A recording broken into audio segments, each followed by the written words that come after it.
안녕하십니까. 주말 아침 건강의 법칙입니다. 네. 요즘 날씨가 따뜻하다 못해 낮에는 덥기까지 한데요. 맞아요. 그래서 그런지 시원한 맥주가 참 많이 생각나는 참 좋죠. 때입니다. 이 맥주 또 그냥 먹을 수 있나요? 이 짭조름한 베이컨이나 소세지 곁들여 먹으면 정말 최고입니다. 그렇습니다. 그런데 이렇게 맛으로는 최고일지 몰라도요. 이렇게 먹는 게 건강상으로는 최악이 아닐까 싶습니다. 소세지 같은 가공육을 많이 먹으면요. 조기 사망률이 높아진다고 하는데요. 하루에 50g씩 이 소세지나 이 베이컨을 먹으면 이 당뇨병 위험은 50%나 늘고요. 이 대장암 위험은 21%나 높아진다고 합니다. 네, 많은 가공육이 살코기를 생산하고 난 후에 남은 부분으로 만들기 때문에 콜레스테롤 함량이 굉장히 높고요. 장기 보존을 위해서 염료나 화학 첨가물을 첨가하기 때문에 건강에도 위험하다는 겁니다. 네.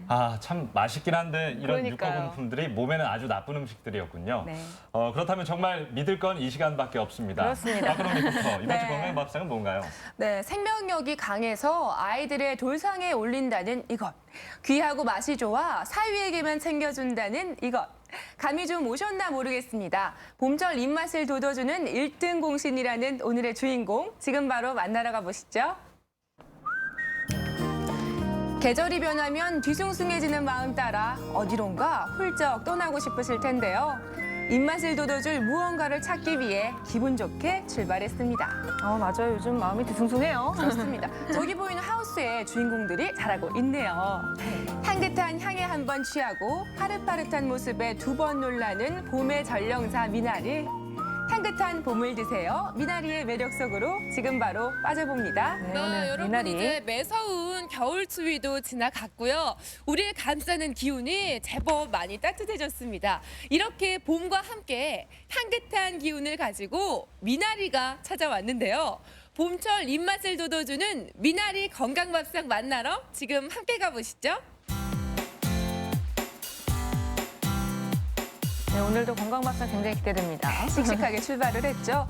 제철 미나리를 한창 수확 중인 열기 가득한 하우스 안 쓱쓱 배어나는 미나리 향이 여기까지 느껴지진 않나요? 그렇습니다. 되게 직접 배우시는 거죠? 네. 미나리 향을 꼭 찾아가지고 저기로 통과하셔야 되나요? 이거가 아주 좋았어요. 힘들었어요. 네. 아이고, 안녕하세요. 반갑습니다. 미나리 밭이 이렇게 펼쳐져 있네요. 예, 그리고 가까이 오니까 향도 되게 많이 나요. 예, 그렇습니다. 저희 미나리는 네. 200m 안만에서 네. 밤에만 이렇게 땅에 물을 주고 낮에는 물을 빼버리면 이렇게 건조한 바닥이 됩니다. 같이 되는 그러네요. 거죠. 원래 미나리는 물 속에서만 자라는 줄 알았는데 보니까 밭에서 땅에서 자라고 있어요. 그래서 저희 여기 미나리는 향기가 좋고 네. 맛도 부드럽고 네. 모든 부분이 타의 어떤 미나리 밭보다는 우수한 곳이라고 이야기할 수가 있겠습니다. 그럼 맛도 다르고 향도 다르고요. 그렇죠. 제가 그 미나리 직접 수확을 해서 확인을 해보도록 예, 해야겠습니다. 예, 그렇게 해보세요. 예. 양이 좀 많은데요? 너무 가득한데. 선비들은 미나리의 삼덕에 따라 밥상 위에 미나리를 올렸는데요. 삼덕이라 하면 하나, 진흙탕에서도 싱싱하게 자란다는 것. 둘, 볕이 들지 않아도 잘 자란다는 것. 마지막으로 가뭄에도 푸름을 잃지 않는 강인함을 가졌다는 겁니다.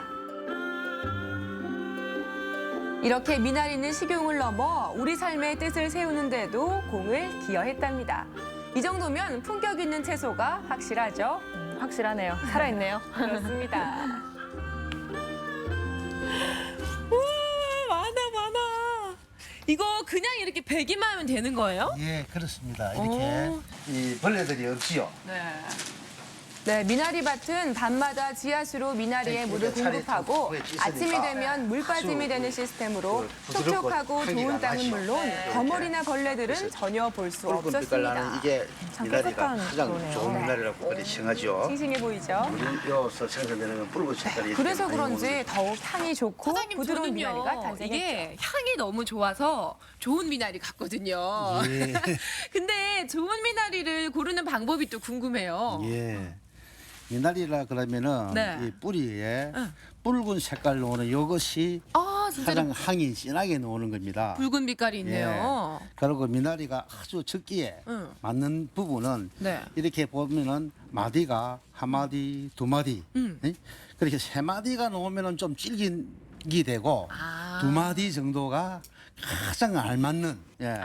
그래서 이 부드럽고 여기에 척도 먹기 좋은 적기 미나리라고 보면 되겠죠. 아, 미나리가 이렇게 여러 마디가 아니라 예. 한 번, 두 번 이렇게 마디가 생기면 여기, 맛있는 예, 거고. 세 마디 이상이 되면은 네. 이제는 이게 너무 자라가지고 조금 질기다 그러죠. 예. 그렇구나.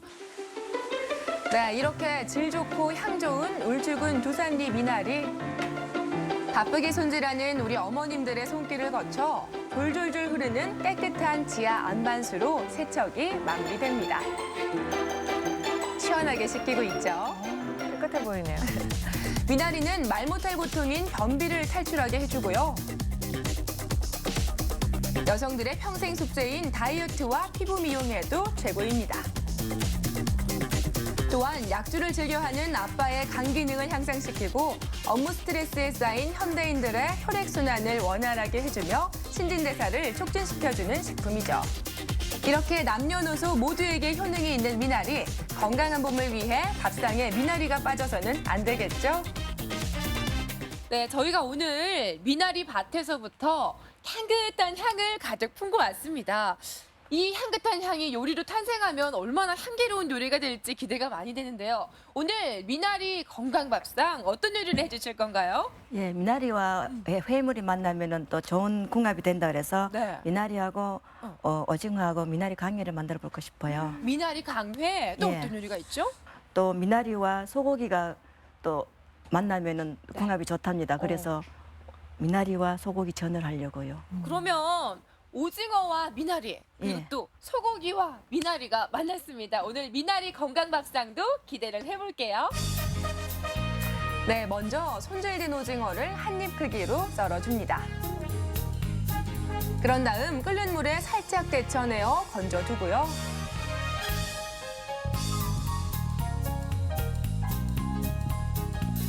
잘 익은 후에는 오늘의 주인공인 미나리를 데친 뒤 찬물에 담가 물기를 짜둡니다.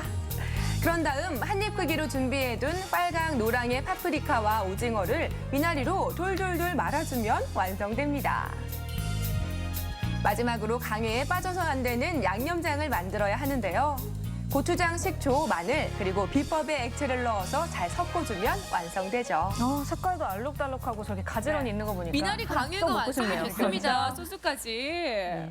근데요, 이게 보기에도 참 예쁘잖아요. 알록달록 예쁜데 생각보다 간단해요. 뭐 오징어나 야채나 미나리 금방 데쳐주고 금방 뚝딱 완성이 됐는데 제가 아까 소스 만드실 때 뭔가 발견을 했어요. 이게 제가 다른 건 다 알겠는데 이게 뭔지 모르겠어요. 이게 좀 특별한 것 같거든요. 이게 뭔가요? 예, 미나리 액기스인데요. 좀 한 6개월이나 1년 미만에는 이 액기스가 되고 더 세월이 많이 지나면은 그게 네. 효소가 되거든요. 미나리 네. 효소가 되거든요. 그래서 요 초장에다가 그걸 액기스를 넣으면은 초장의 향도 미나리 향도 있고 약간 새콤한 맛도 있고 미나리 향도 있고 달큰하면서 초장의 맛이 더 돋워줘요. 초장의 맛을. 다음은 미나리 소고기 전입니다. 먼저 밀가루, 계란, 물을 넣어 반죽합니다. 달궈진 팬에 미나리를 통째로 올려 반죽을 더해주는데요. 그 위에 다진 소고기와 고명을 올리시면 됩니다. 통째로 하고서 그 위에 올리네요. 네, 그렇습니다. 먹음직스럽죠, 저? 네. 지글지글 소리도 들릴 것 같은데요. 이제 마지막으로 한번 휙 뒤집어주면 담백한 맛을 가진 노릇노릇한 미나리전이 완성됩니다. 여기서 잠깐 미나리의 짝꿍과 상극인 음식에 대해 알려드릴게요. 미나리는 보고의 독성분 해독, 쑥갓과는 초기 고혈압 효과적, 또한 돼지고기, 차조기, 겨자와는 찰떡궁합을 이룬다고 합니다.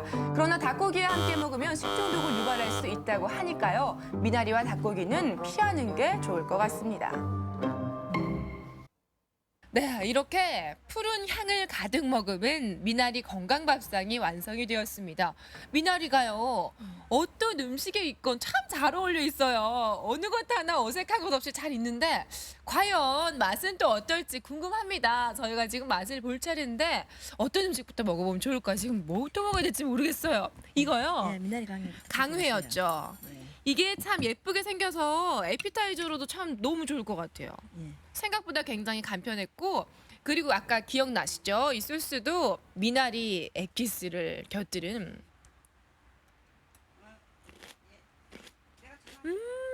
표정 나옵니다, 건우 씨. 행복한 표정. 아, 그러시죠? 아, 저 새콤함이 여기까지 전해지는데 말을 못하고 계시네요. 네, 눈에 하트 네. 약간 있습니다. 야채하고요. 미나리를 살짝 데쳤는데도 굉장히 시원하게 씹히잖아요. 어우, 이 맛하고 오징어 고소한 맛이 합쳐지면서 진짜 예술이에요. 특히 또 비타민C가 풍부해서 겨우내 집 나간 입맛을 사로잡는데도 1등 공신이라는 미나리. 미나리는 주스나 나물 등 다양한 요리에 사용을 하고 있죠. 특히나 미나리 향에서 나는 정유 성분이 여자의 몸을 따뜻하게 해준다고 합니다. 정말 매력이 많은 이 미나리죠. 향긋함에 제가 취해버릴 것만 같습니다. 이 봄미나리의 매력 어떤 게 있을까요? 여러모로 음식에도 궁합이 잘 맞고 또 먹고 나면 몸도 개운하고 네. 상쾌하고 그래서 좋은 것 같아요. 정말로 이 미나리들이 그 겨울을 추운 겨울을 견뎌냈기 때문에 이렇게 향긋한 향으로 봄과 함께 찾아올 수 있었던 것 같습니다. 이 향기에 제가 정말로 기분이 좋고요. 미나리 하면 딱 산뜻함에 개운함까지 더한 그 맛이라는 표현. 얼마나 딱 깔끔해요. 봄철에 너무나도 당기는 맛인데 여러분도 미나리 요리 어디서나 안성맞춤입니다. 맛있게 드시고 건강하시길 바랄게요. 따사로운 봄을 반기듯 약이 되고 요리가 되어 우리를 기다리는 봄미나리. 정작 자신은 차디찬 겨울을 보냈음에도 우리에겐 따뜻한 기운과 함께 활력을 선물하는데요. 오래 먹을 미나리 다음 해로 넘기지 마라. 올봄 여러분의 건강 청신호는 이 푸릇푸릇한 미나리가 책임집니다. 네, 저는 미나리는 그 매운탕에 들어가 있는 것만 맞아요. 먹어봤었거든요. 네. 그런데 이렇게 간단하면서도 다양한 요리가 있었네요. 네, 저는 미나리 강회였죠. 오징어랑 네. 같이. 한 입 먹기로 되게 작은 네. 크기도 정말 마음에 들었고 알록달록 색깔도 네. 아까 전에 눈에 하트 나오시던데 어떠셨나요? 보면요, 마리아는 재료 자체가 일단 아삭아삭한 것들이 많잖아요. 네. 거기에다 미나리 향까지 더해지니까요. 이거 파릇파릇 돋아나는 봄을 통째로 먹는 느낌이라고 할까요? 이거 직접 드셔보시면 더 잘 알 수 있을 것 같습니다. 네. 손쉽게 요리할 수 있는 방법들이잖아요. 그리고 그러니까요. 또 재료도 잘 구할 수 있으니까 직접 드셔보시는 거 추천을 해드리네요. 근데 아까 재료 중에서 네. 미나리 농축액을 이용해서 양념장을 만드셨거든요. 이거 해보고 싶은데 이거 네. 어렵지 않나요, 만들기? 아니요. 전혀 어렵지가 않습니다. 미나리와 설탕을 1대1 비율로 섞어서요. 6개월 이상 그리고 1년 미만으로 두면은 농축액이 완성이 되는데요. 양념장뿐만 아니라 그냥 물을 조금 타드셔도 갈증 해소에 정말 좋다고 하니까 시도를 해보는 거 괜찮을 것 같아요. 네. 네, 오늘의 건강밥상 미나리 소개해드렸는데요. 이 미나리의 아삭함과 은은한 향이 잘 전달됐는지 모르겠습니다. 네. 이 봄나물은요, 이 초록빛깔과 향이 살아 있어야 나물이라고 하니까요. 그렇죠. 오늘 미나리가 딱 그랬던 것 같습니다. 네. 박가롱 리포터 잘 봤습니다.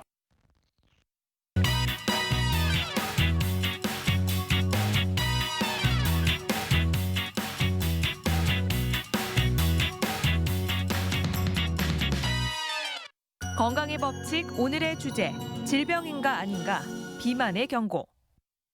세계보건기구는 비만을 21세기 신종 전염병으로 지목했습니다.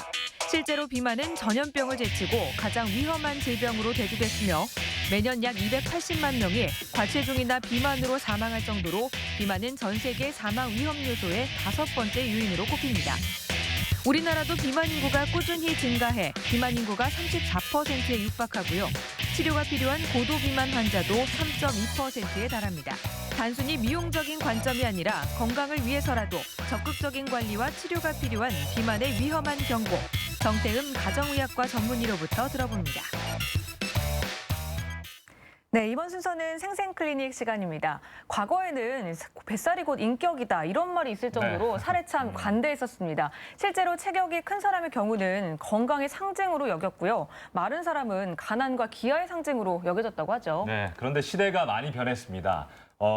비만이 각종 질병의 위험을 높이면서요. 이제는 부의 상징이 아니라 반드시 치료해야 할 만성 질환으로 여겨지고 있습니다. 네. 그래서 오늘은 이번 생생클리닉 시간에 비만에 관해 자세히 알아봅니다. 안녕하세요. 안녕하십니까. 네, 이 뚱뚱하다 살이 쪘다고 하면 흔히들 뭐 오태가 안 난다 이런 식으로 미용적인 관점으로 네. 많이들 접근을 하거든요. 네. 그런데 이게 사실은 질환이다, 비만이 질환이다라는 이야기가 있는데요. 어떻습니까, 선생님? 그렇죠. 1998년도에 WHO에서 비만은 질병이다 이렇게 규정을 했습니다. 네. 그때 이후로 이제 각 나라에서 비만을 치료하려고 그런 그 많이 나타나고 있죠. 예. 그렇지만은 그 비만이 질병인 이유는 그 병 자체가 관리가 잘 안 되는 부분이 있고 또 만성 질환하고 관계가 많습니다. 그래서 비만을 그냥 미용적인 측면으로만 보는 것은 맞지 않다고 생각을 합니다. 네. 요즘은 우리나라를 비롯해서 이 전 세계가요, 비만과의 전쟁이라고 해도 과언이 아닐 정도가 됐는데요. 네. 우리나라도 비만 인구가 참 많이 늘었습니다, 교수님. 그렇습니다. 2010년 기준으로 남자들은 35% 정도, 여자분들은 25% 정도. 대개 이제 남자분들은 3사람 중에서 1사람, 여자분들은 4사람 중에서 1사람이 비만이다 이렇게 알려져 있습니다. 비만으로 인해서 올 수 있는 질환들도 상당히 많은 걸로 알려져 있는데요. 비만하면 올 수 있는 질환도 어떤 것들이 있는지 네. 구체적으로 설명 부탁드릴게요. 대부분의 만성 질환들이 비만이랑 관련이 있죠. 비만 때문에 만성 질환이 생기기도 하고 또 이미 생긴 질환들은 비만으로 인해서 악화가 됩니다. 그래서 고혈압, 당뇨, 고지혈증, 골관절염 이런 것들이 다 비만으로 인해서 생긴다고 할 수 있고요. 특히 요즘 와서는 암과의 관련성이 굉장히 부각이 되고 있습니다. 요즘 많이 증가되고 있는 갑상선암, 그리고 대장암, 유방암 이런 것들이 암 때문에 발생하는 걸로 그렇게 알려져 있습니다. 네. 요즘 비만에 대해서 참 많은 사람들이 관심을 갖고 있긴 하지만 정확히 아는 사람들은 참 적은 네. 것 같아요. 이 단순히 겉보기에 뚱뚱하거나 체중이 많이 나가는 것만이 비만을 의미하는 것은 아니죠? 그렇죠. 예, 비만을 이렇게 규정하는 방법이 몇 가지가 있습니다. 근데 제일 이제 간단하고도 잘 알려져 있는 방법이 체질량 지수라는 게 있고요. 그다음에 허리둘레 이 두 가지가 있습니다. 체질량 지수라는 거는 자기 체중 나누기 키의 제곱으로 하면 이제 그 수치가 나오는데요. 그게 이제 계산을 해서 23 미만으로 나오면 정상, 그리고 25가 넘어가면 비만, 그리고 23에서 25 사이 정도 되면 그냥 과체중 이렇게 얘기를 하죠. 예를 들어서 키가 160인데 체중이 65kg 나가는 사람 같으면 65 나누기 1.6에 제곱을 하는 거죠. 그렇게 하면 대개 한 25점 어느 정도 나옵니다. 그럼 그분은 25가 넘으니까 비만 이렇게 얘기를 하는 거죠. 허리둘레 같은 경우는 그 바지 사이즈를 기준으로 해서 남자 같으면 36인치, 여자분 같으면 34인치가 넘어가면 비만으로 그렇게 규정하고 있습니다. 네. 그런데 교수님, 그 겉으로 봐서는 날씬하고 군살 하나 없는데 건강 진단을 받으면 내장 비만이라고 나오는 사람들이 간혹 있어요. 네. 내장으로만으로 살이 찔 수 있나요? 네, 그런 분들도 간혹 계시죠. 대개 이제 근육의 양이 적은 분들, 그렇지만 이제 옷 아래 배가 있는 거죠. 옷 때문에 가려지는 경우가 많은데 우리가 일반적으로 여자분들은 피부 아래층에 있는 그 피하 지방이 많이 생기고요. 남자분들은 우리 장 둘러싸고 있는 내장 비만, 내장 지방이 많은 걸로 돼 있죠. 그 내장 지방이 많은 걸 내장 비만 이렇게 얘기를 하는데 네. 그래서 내장 비만은 주로 남자분들한테 많이 생깁니다. 내장 비만도 우리 일반적인 비만과 마찬가지로 그 만성 질환하고 관계가 많기 때문에 꼭 해결해야 되는 의학적인 문제죠. 이에 반해서 겉으로는 뚱뚱해 보여도 건강상으로는 문제가 없는 분들이 많다고 하더라고요. 이런 분들이 꼭 살을 빼지 않아도 괜찮은 건가요? 어떻습니까? 네, 이런 분들도 계시죠. 주로 이제 근육량이 많은 분들한테 이런 경우가 많습니다. 네. 그렇지만 이런 분들은 혈압이 높은 경우가 들어 있거든요. 그래서 그 부분만 조심하시면 되겠습니다. 네. 네. 피하 지방이 많은 비만과 내장 비만 참 둘 다 없으면 얼마나 좋겠습니까? 그런데 둘 중에 굳이 꼽자면 더 안 좋은 게 있으면 어떤 게 있을까요? 이때는 결국 이제 우리 비만의 정의를 생각해야 되는데요. 비만이라는 건 체지방이 많은 걸 비만이라고 얘기를 합니다. 그래서 보기에는 날씬해 보이더라도 그 사람이 체지방이 높다면 그렇죠. 마른 비만이죠. 그분이 더 안 좋은 거죠. 그리고 보기에는 이렇게 좀 뚱뚱하게 보여도 근육량이 많거나 이렇게 해서 체지방량이 작다면 그분은 그냥 키 몸무게를 해서 보면 비만이지만 사실은 건강한 거죠. 그래서 당연히 마른 비만이 더 해롭습니다. 네. 비만 자체가 사망 원인이 되는 건 아니지만요. 각종 질환들의 원인이 되기도 하고 이것이 생명의 위협으로까지 갈 수 있다고 하니까요. 이 비만에 대해서 조금 더 진지하게 생각해 봐야겠다. 이런 생각이 듭니다. 네, 그렇습니다. 비만이 사망률을 높인다는 것은 바꿔 말하자면 체중 감량을 하면 사망 위험률을 조금 낮출 수 있다는 말인데요. 10%만의 체중 감량만으로도 여러 가지 비만에 관한 질환을 예방할 수가 있다고 합니다. 평소에 고혈압 등으로 건강이 좋지 않았지만 체중 감량으로 몰라보게 건강해지신 환자분 만나 뵙고 왔습니다. 화면을 통해서 만나보시죠. 비만 인구가 늘면서 심각한 사회 문제로까지 대두되고 있는데요. 올해 60대 초반의 이 남성 환자도 비만으로 10년째 병원을 다니고 있습니다. 체중이 90kg이 넘으면서 생활의 불편은 둘째치고 건강상의 문제들이 많이 생겼었다고 합니다. 한 4, 5년 전부터 치료를 하게 됐는데요. 일상생활하면서 불편한 게 이제 숨이 차고 피로를 빨리 느끼고 그래서 동네 병원에 갔더니 혈압이 너무 높고 그래서 비만의 경우 단순히 살 자체가 문제가 돼서 오는 경우도 많지만 이 환자처럼 만성 질환이 있어서 체중 감량을 하는 경우도 많습니다. 관절염이나 당뇨 등으로 다른 과에서 진료를 받다가 비만 관리받으러 오시는 경우인 거죠. 이분 같은 경우는 직접 식당을 경영하면서 음식을 만드시는 분이었고요. 그리고 친구들이랑 어울려서 술 한 잔씩 하는 걸 굉장히 즐기는 분이었습니다. 그래서 과음, 또 과식, 또 불규칙적인 식사 습관 이런 것들 때문에 굉장히 비만한 상태였었고 또 고지혈증, 당뇨, 고혈압 같은 만성 질환도 같이 가지고 계신 상태였었습니다. 비만 치료는 영양 및 운동 상담 등을 통해서 생활 전반적인 부분을 체크하고요. 살이 찌게 만드는 요소를 교정하는 것이 중요합니다. 하지만 어떤 치료법을 적용하듯 지속적인 치료가 필요한 만성 질환 개념으로 접근해야 합니다. 이분도 오랜 기간 동안 병원을 다니며 꾸준하게 관리를 한 결과 건강 상태가 눈에 띄게 많이 좋아졌습니다. 음주 횟수를 줄이는 걸 굉장히 힘들어 하셨습니다. 그리고 결국 우리 음주를 하고 싶은 욕구를 억제하는 약물을 쓰게 됐고요. 결국 술을 완전히 끊게 됐습니다. 그때부터 본격적으로 체중이 줄기 시작해서 거의 10kg 이상 체중이 줄면서 검사 결과 또 거의 호전이 됐고요. 비만 관리에 있어 가장 중요한 것은 먹는 양을 줄이는 겁니다. 하지만 적게 먹되 균형 있게 먹는 것이 중요합니다. 그래서 비만 환자들은 전문가의 상담을 통해 식습관이나 생활습관 평가를 토대로 식사 계획을 세우는 것이 좋습니다. 네, 이 환자분은 아침 식사를 불규칙으로 하고 있었습니다. 그래서 무엇보다 아침 식사의 중요성을 강조하고 점심, 저녁 폭식하지 않도록 식단에서는 기름이 적은 음식을 선택하도록 교육하였습니다. 우리가 말하기를 비만은 만병의 근원이라고 얘기를 합니다. 그래서 비만 때문에 만성 질환이 생기기도 하고 그리고 이미 생긴 질환은 비만으로 인해서 악화되고 또 그래서 치료가 어렵게 되죠. 반대로 얘기하면 비만 치료를 한다는 얘기는 만성 질환을 예방한다는 뜻이기도 하고 또한 만성 질환을 치료한다는 뜻이기도 합니다. 한국인의 비만 인구는 서양에 비해 낮지만 비만과 관련된 질환들은 미국과 유사하게 높게 나타난다고 합니다. 비만의 원인은 매우 다양하며 비만 또한 고혈압이나 당뇨처럼 꾸준한 치료가 필요한 만성 질환임을 인정하고 적극적인 치료가 필요합니다.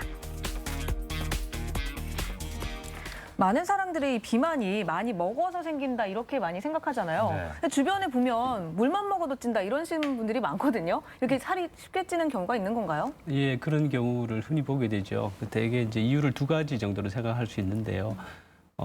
평소 때는 이제 먹는 양이 얼마 안 되죠. 적게 먹는데 한 번씩 이제 폭식을 하는 거죠. 그런 분들이 많고 이런 분들은 이제 드신 음식 양을 다 이렇게 칼로리를 계산을 해보면 사실은 많습니다. 또 한 가지는 진짜 말씀하신 것처럼 물만 먹어도 살이 찌시는 분들이 있죠. 이런 분들은 이제 근육량이 적고 그래서 운동량이 적으니까 근육량이 또 적어지는 거죠. 그리고 또 불규칙적인 식사 습관이랄지 이런 것들 때문에 본인이 이제 그런 체질을 만든 그런 이유가 많은 거죠. 우스갯소리로요. 결혼할 신부의 미래 몸매를 알고 싶다면 네. 장모를 봐라라는 말이 있잖아요. 네. 뭐 살이 찌고 안 찌고는 이 유전의 영향이 크기 때문에 이런 말이 나온 것 같은데 네. 교수님 실제로 이 비만이 유전이 되는 겁니까? 예, 비만은 유전이 됩니다. 예. 그렇지만 환경적인 요인이 훨씬 더 중요하다고 하죠. 비만은 이제 부모의 형질을 받는 부분도 있지만 또 비만을 일으키는 부모의 생활 습관을 담는 거죠. 그래서 장모 될 사람이 날씬하다면 그분은 아마도 건강한 생활 습관, 식습관을 가지고 있을 가능성이 많은 거고요. 아마 따님도 이제 그런 엄마를 보면서 자랐으니까 좋은 식습관을 가지고 있을 것이고 그래서 날씬할 가능성이 많은 거죠. 어머님들이 날씬한 아가씨를 보면 하시는 말씀들이 있잖아요. 나도 옛날엔 진짜 날씬했는데. 네, 맞아요. 저희 어머니도 이런 말씀을 많이 하시곤 하는데 나이가 들면 나이살이 좀 많이 붙게 되잖아요. 근데 이 나이살은 왜 붙게 되는 건가요? 네. 정확하게 얘기하면 나이살이라는 건 없습니다. 다만 이제 나이가 들면서 아무래도 활동량이 줄어들고 식사량이 많아지는 거죠. 그래서 살이 찌는 것일 뿐이고요. 남자분들 같은 경우에는 이제 결혼을 하면서 부인이 챙겨주는 그런 식사를 꼬박꼬박 챙겨 먹기도 하고, 그다음에 이제 뭐 직장 생활을 하면서 회식, 뭐 과식 이런 걸 할 기회들이 많아지는 거죠. 여자분들도 출산 후에 살이 찐다든지, 혹은 뭐 아기 키우고 살림하랴, 혹은 뭐 공부하랴, 그 운동할 기회는 적어지고 식사가 늘어나는 경우가 많죠. 그래서 나이가 많으신 분들 중에서도 옛날에 생활 습관을 잘 유지하시는 분들, 그러니까 건강한 식사 습관, 그 활동량을 유지하시는 분들은 그 정상 체중을 유지하는 경우가 많습니다. 참 많은 분들이 살 빼기에 도전을 하고 또 실패도 하시고 설령 이게 성공을 한다고 하더라도 요요 현상 오시는 분들이 굉장히 많습니다. 도대체 이렇게 살 빼기 어려운 이유가 도대체 뭔가요? 예, 이게 이제 크게 두 가지로 역시 또 생각을 할 수 있겠는데요. 여러분들 뭐 들어보셨겠지만 진화라고요. 이제 우리 몸은 지금부터 한 몇만 년 전, 그게 한 5만 년 전 원시인과 사실 우리 몸이 비슷하다고 그럽니다. 그 당시에는 우리가 상상할 수 있듯이 먹을 것이 부족하고 사냥을 해서 성공하면 먹지만 실패하면 굶지 않습니까? 네. 그렇다 보니까 일단 섭취한 양은 최대한 몸에서 이렇게 보관을 할 수 있도록, 저장할 수 있도록 그렇게 우리가 진화가 되어 온 거죠. 그래서 기본적으로 우리가 조금만 먹더라도 그게 최대한 우리 몸에 그 저장하도록 그렇게 진화되어 온 결과 때문에 어렵다, 이렇게 제가 말씀을 드릴 수 있고요. 조금 더 이제 구체적인 말씀을 드리면, 사실은 그 우리들이 이제 지금 많이 비만인 분들은 그런 분들이 여태까지 본인의 어떤 생활 습관, 식사 습관의 결과 때문에 비만이 온 건데, 이걸 너무 급히 혹은 너무 쉽게 줄이려고 생각하시는 게 실패의 원인이 아닌가, 저는 그렇게 생각합니다. 네. 잘못된 생활 습관이 비만을 불러일으킨다라고 말씀해 주셨는데 네. 구체적으로 어떤 것들이 있습니까? 예, 대표적인 게 아까 그 화면에도 나왔지만 음주 습관이죠. 술 자체가 이게 입맛을 좀 돋우는 그런 역할을 합니다. 네. 음식 맛이 좋아지고 그래서 과식하기 쉽고요. 또 아시다시피 술 자체가 또 칼로리가 높기 때문에 또 안주를 먹기 때문에 또 저녁에 먹기 때문에 네. 등등의 이유로 음주를 하시는 분들이 비만인 경우가 굉장히 많습니다. 특히 남자분들. 예. 그래서 음주 습관을 갖다가 이제 고치는 게 제일 중요하다, 이렇게 얘기를 할 수 있고요. 다음 두 번째가 이제 식사 습관인데, 역시 과식, 이게 문제인데, 이제 과식할 수 있는 여건이 되게 보면 이제 외식이랄지 뭐 회식이랄지 이런 거죠. 그래서 그런데 이제 외식을 자주 하시는 분들, 이런 분들이 비만이 오기 쉽기 때문에 식사 습관을 좀 바꾸시는 게 중요하겠고요. 그 세 번째가 이제 활동량인데, 어쨌든 활동량을 조금이라도 늘리려고 늘 평소 때 신경을 쓰시고 노력하시고 그런 습관을 가지시는 게 중요하겠습니다. 네.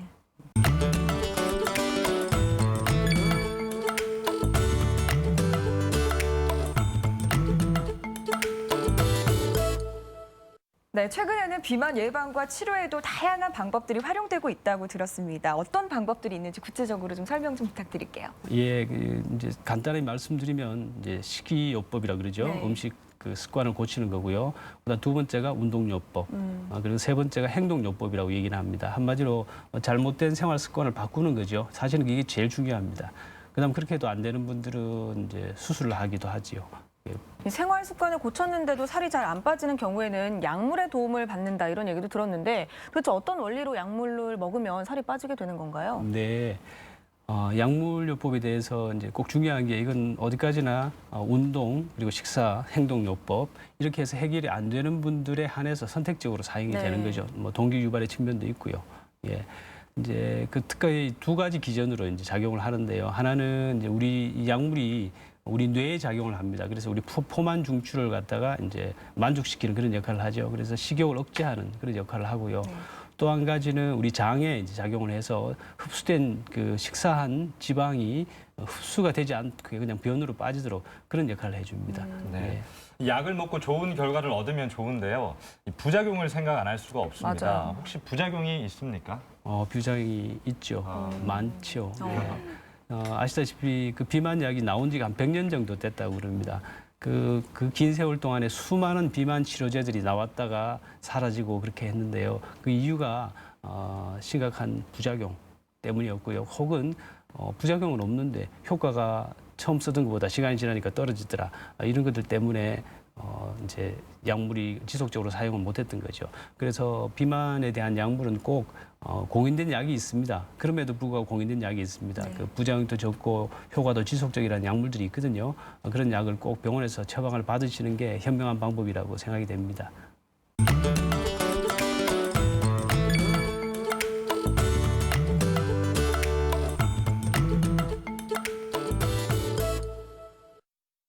네, 좀 전에 아까 선생님께서 수술요법도 있다고 말씀해 주셨는데요. 수술요법은 어떤 경우에 또 누가 해야 되는지 궁금합니다. 예, 고도 비만이라고 얘기를 하죠.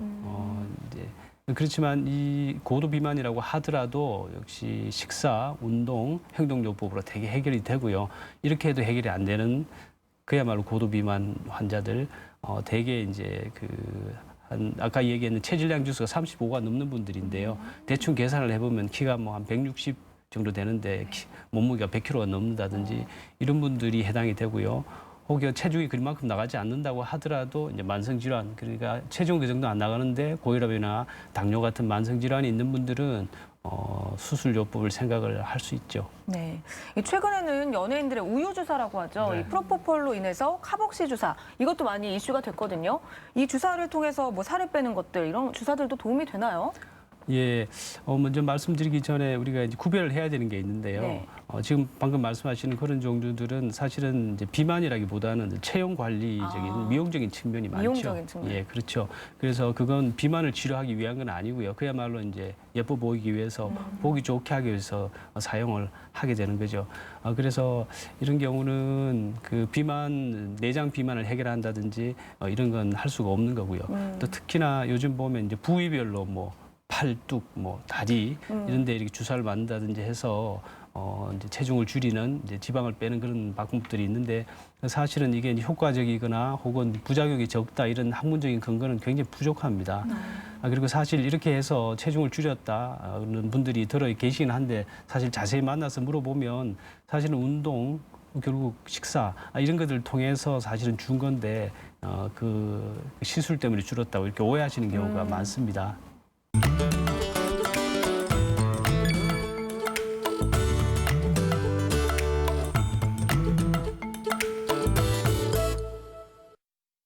네, 아무래도 이 비만에는 식이요법이 가장 중요할 것 같습니다.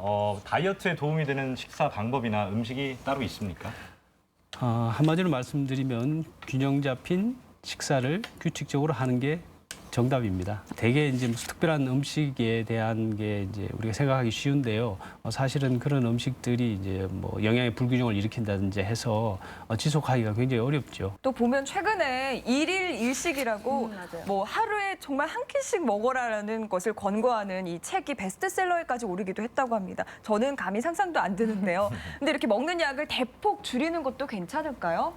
예, 저도 그 책을 읽어봤는데요. 네. 요즘처럼 이렇게 음식이 풍부하고 영양 과잉의 시대에 소식을 이제 강조하는 그런 취지에는 이제 공감할 수가 있었습니다.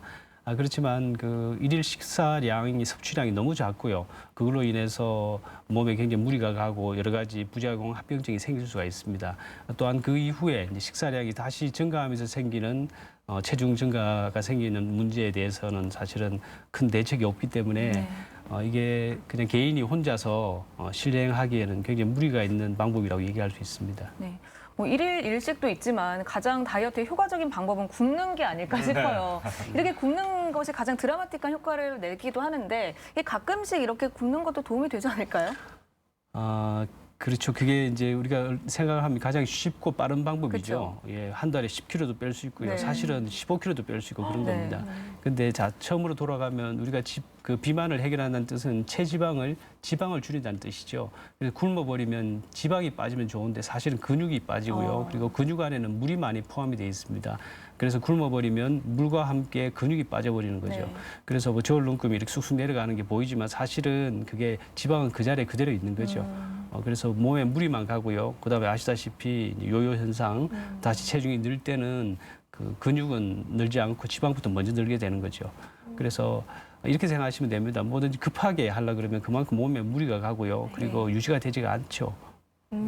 또 운동의 경우도 살을 빼려면 뭐 유산소 운동을 해라, 근육 운동을 해라 이렇게 의견들이 굉장히 분분하기도 한데 선생님께서 혹시 추천해 주실 만한 운동이라든지 운동 방법이 따로 있을까요? 예, 운동이 중요하죠. 근육 운동 그리고 유산소 운동이 다 중요합니다. 그 유산소 운동이라고 하면 우리가 보통 뭐 걷기, 뭐 달리기, 수영 이런 것들이 있는데요. 이 중에 그냥 본인이 하고 싶은 거 하나 택해서 하시면 됩니다. 근데 이제 운동을 안 하시던 분이라든지 이런 분들은 이제 제가 권하기는 이제 빠르게 걷는 것, 속보라고 얘기를 하죠. 그래서 땀이 조금 나고 약간 숨이 찰 정도의 강도로 한 30분 정도, 일주일에 한 5번 정도를 하기를 권하고 있고요.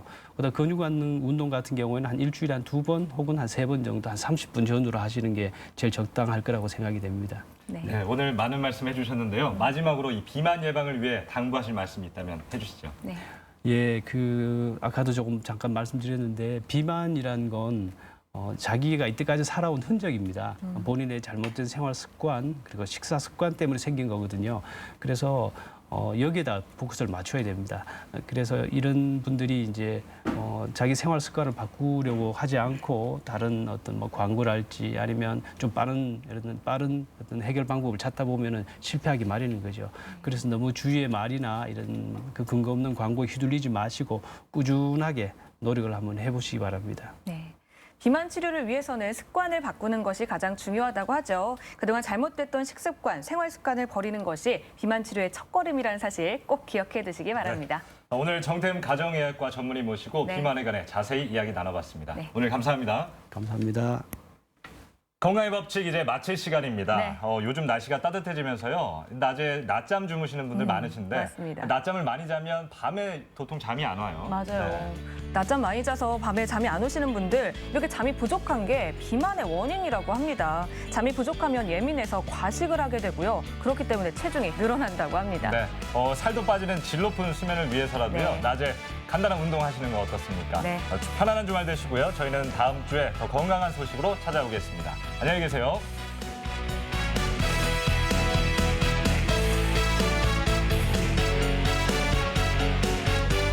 이 프로그램에 참여하신 분들께는 삼양제넥스에서 올리고당 교환권을, 영남뜰 오리에서 오리고기 세트를 드립니다.